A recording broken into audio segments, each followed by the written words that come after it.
You ask Tiger to calculate. This deals with finding the midpoint between 2 points.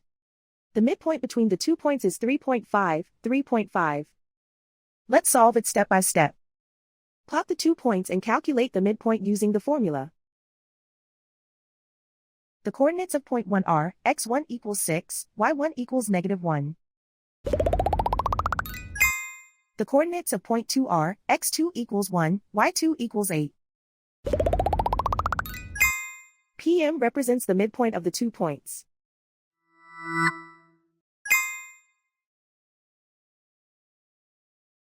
Use the x values in the midpoint formula to find the midpoints x. x1 equals 6.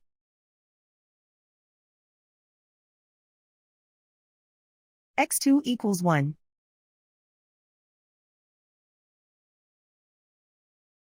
Simplify the arithmetic.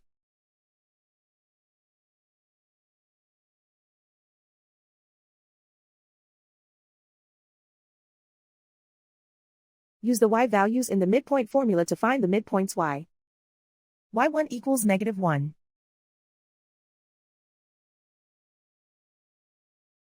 y2 equals 8.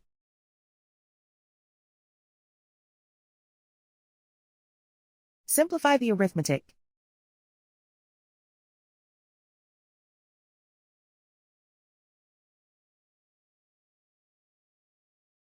And so, the midpoint is 3.5, 3.5.